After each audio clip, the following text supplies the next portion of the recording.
Good morning, good evening, good afternoon, ladies, gentlemen, earthlings, peeplings across the planet. Well, the verdict's in, the reviews are in for Polo, and they're not good. If you're a Harry and Meghan fan, cover your ears. It's worse than we expected, and I thought I was being scathing about the whole thing. So I've got this article that I thought we could go through together, which is in something Gloucester something. Oh, the irony, Gloucester. And it's entitled, I'm Prince Harry's Friend. Oh, I've got to close an advert. These websites, you know, they do themselves no favours, these news websites that are just so shit. Have you noticed that, like, you get halfway down the article and then it goes click to expand for more? And you think, well, why would I not want to read the whole article? Why are you doing that? And then when you hit that, it reloads and a ton of adverts, and do you want to subscribe? And do you accept terms and conditions and cookies and all that? It's like, fuck off. Just get on with the art. You know, I just want to read the article entitled, I'm Prince Harry's Old Friend. His new Netflix show left me appalled. It's pretty bad. It's Gloucestershire live, so that would be Cotswolds territory. And I know some of you guys live in the Cotswolds. Gorgeous, gorgeous part of the world.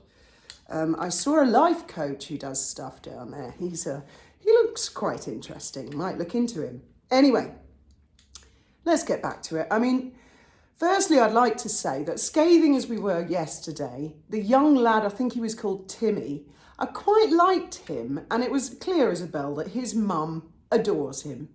They live in a different world to the rest of us. It was equally obvious to me that no one makes money out of Polo. You basically got to get a backer to give you $10 million or whatever so that you can participate, and you're never going to get that money back. But I suppose if people live in a different world to us, then, you know, we're getting a glimpse into their world. What they should really have billed it as is let us peasants press our noses up against the window to see how the other half live, kind of thing. Anyway. Shall we see the reviews? Because, I mean, this is what it's all about, isn't it? When you have a production company like Archwell Productions, what you want are good reviews, and these are most definitely not. So let's pick through the article together. Prince Harry and Meghan Markle's new Netflix series, Polo, has been branded tacky and cringy by a friend of the Duke, and the reviews have been equally as scathing. Actually, and when I read out the different publications, not only Harry's Friend, but the different publications, I'll let you guys know who are not from the UK or don't already know which publication is left-leaning, right-leaning, you know, so you get and the most scathing review, interestingly enough, came from the left-leaning Guardian newspaper. I mean, it was shocking. I read it last night. Prince Harry and Meghan Markle's latest Netflix offering, titled Polo, has been met with scathing reviews, and even Harry's Friend is unimpressed with the work. The 5-part series promises viewers a peek at the inner workings of professional polo, a sport synonymous with high society and a favourite of the royals, including Prince Harry himself. Well, yeah, fair enough. And as we made the point yesterday, when I see the royal family doing polo, it's all kind of nitty gritty. They get dirty. They're getting on with it. Whereas this show Polo, they all look really pristine, really clean. Like they've cleaned up at every single shot. I'm by the fire, by the way, because it's really nippy today. So too cold to be in the kitchen. We close all the doors, light the fire, and get settled in. But it's quite cosy, isn't it? It's like Christmas. We're all here together for Christmas. Reviewers range from Harry's own polo-playing pals, so people who are actually in the world of polo in the UK and with the royals, to news outlets and even a Hollywood bigwig who predicts the Sussex's fate to monetize their fame on social media. A former polo compatriot of the Duke didn't mince words when speaking to the Daily Beast, labelling the show as tacky and cringy. They said, "It's hilarious, but not in a good way. It's so tacky and cringy. It is literally all of the worst things about polo. I watched it in appalled hysterics." It's probably one of those moments where they were pulling the cushion up over their face as they were watching it. I mean, right, I still haven't watched the whole thing. Graham did. Oh, I'm stunned. last night, he said, no, I'm going to watch this. I'm going to watch this all because I've just got to see it's too car crash. So he put it back on. I laid down on the sofa and promptly fell asleep. It's actually really good because it's a kind of soporific type thing. And I kept intermittently waking up, and I'd look at the clock and think, well, it's been an hour since I nodded off. Oh, is it still on? And he was like, yeah, it's still on. I said, has it improved? And he went, no, not really. But he did. He got through the whole 5 boring, excruciatingly boring episodes. It's getting a little bit warm there. Right. So I watched in appalled hysterics, presumably a lot of Harry's other ex-compatriots. And this is someone who was in the world of polo in the UK and other places, was watched in appalled hysterics. Not far behind in criticism is The Telegraph. Generally speaking, Conservative Party, right-wing, moderate, no, it's a posh newspaper, The Times. Telegraph, sorry, which doled out a meagre 2-star review and summed it up as a tedious inside look at the elite sport. Well, yeah, I mean, polo, I would imagine, could be really interesting, exciting, nitty-gritty. They could have showed, the genuine ups and downs, the struggles. A lot of people in equestrian circles would have understood and sympathised with. But no, oh my God. They just stop short the horses, drink champagne and have a manicure and a Vidal Sassoon haircut before they go out on the pitch. The lack of enough appearances by Harry and Meghan themselves led them to dismiss it as a dull indulgence about a rich person's pursuit. I'm sorry, even if Harry and Meghan had been in it a lot. Yes, it would have been funnier, because they generally, well, her particularly, makes a complete fucking idiot of herself. But I don't think it would have improved things if Harry and Meghan themselves had been in it. At the end of each episode, it was billed executive producers, Prince Harry, the Duke of Sussex, Meghan, the Duchess of Sussex. Why does she need to put that title? It's almost as if she's fuck all without the title in the royal family, isn't it? So yes, dullness. Now here comes the real stinger. Adding to the chorus of disapproval was The Guardian, as I've said, left-leaning newspaper, which acidly referred to polo as the stupidest, most obnoxious sport known to humanity.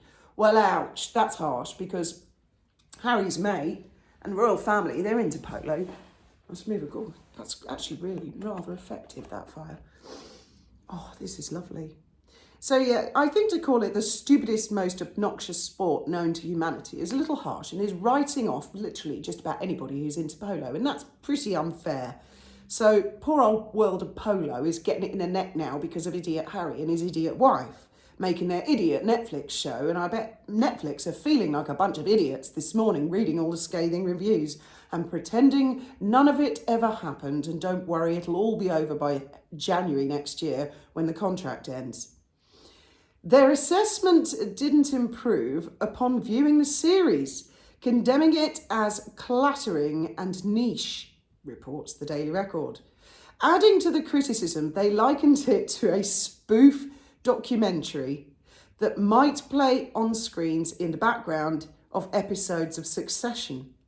However, the Express, that would be the Daily Express, right-wing leaning, had a more favourable view, with their critic admitting to being completely sucked in, despite initial thoughts they'd be bored senseless.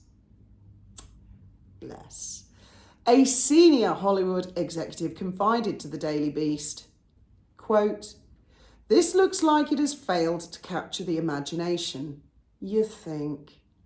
They still have Meghan's cooking show to screen next year, but there is very little tolerance for pissing money away these days."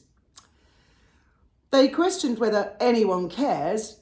Yeah, literally no one cares. The reason that we all discuss Meghan and Harry is because they are such car crash characters and they're out there in the public domain. About the couple, if they're not serving up outrageous stories about the royals. And actually, that ship sailed. No one's going to believe a word of it anymore. We get married 3 days before we get married.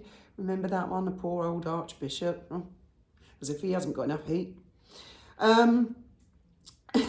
Suggesting they are running out of last chances to prove that otherwise. Yet the exec hinted at another potential path. If they can't, they could try to monetize their fame on social media. Plenty of people would still give Harry $1 million for a post. Well, I don't know about anyone giving him $1 million for a post, but I think, well, you could start a YouTube channel, couldn't he? I've said this before.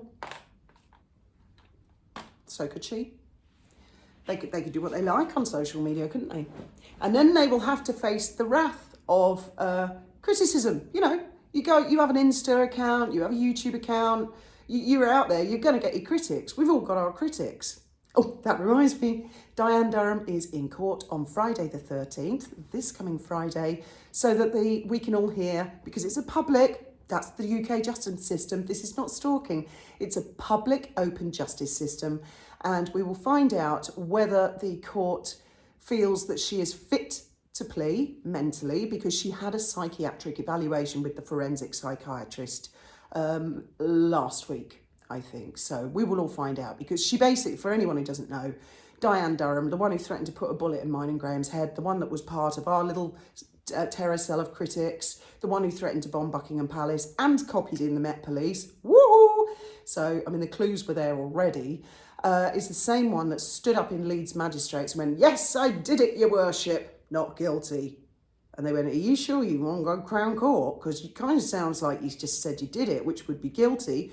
Went to Crown Court, yes, I did it, not guilty. To which they said, do you have a lawyer? To which she said, no, because apparently me and Graham would kill any lawyer that she has. It was, you know, that was, so the judge is making notes going, I'm getting a lick of this lady. I'm getting a lick of these, you know, these weirdos on Twitter, this little group.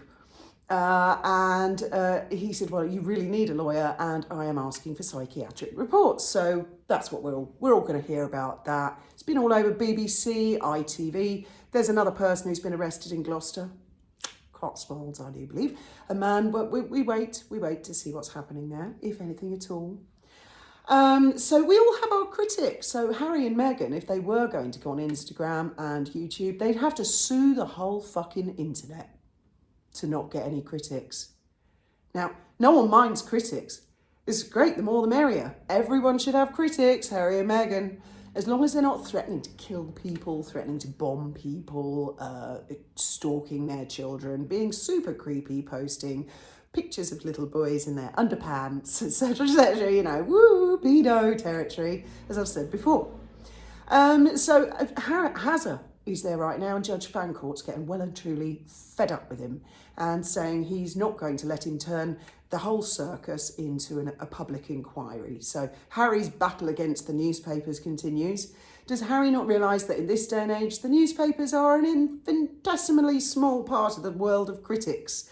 There's a big wide world out there called the World Wide Web, and it is full of critics. It's full of nutters. It's full of intelligent people. It's full of people who have free speech. Free speech, of course, not including death threats, bomb threats, stalking, harassment, illegal activities under various legislation. So anyway, there you go. I mean, where in the hell do you think Meghan and Harry are going to go from here?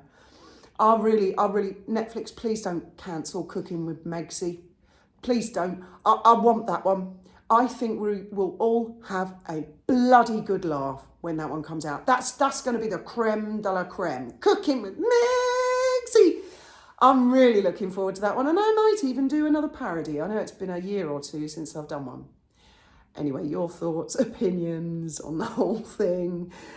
Do you think Netflix will just let the contract drift and naturally end? I'm thinking that's what they'll go for, rather than a humiliating, we're having nothing to do with this pair of cretins ever again. It's over. Royal family don't want to know. British people don't want to know. American people don't want to know. Hollywood don't want to know. And now Netflix, I very much suspect, must be thinking, what in the hell did we get ourselves into? Anyway, as always, thank you all very much for listening. Hope you're keeping warm and safe wherever you are.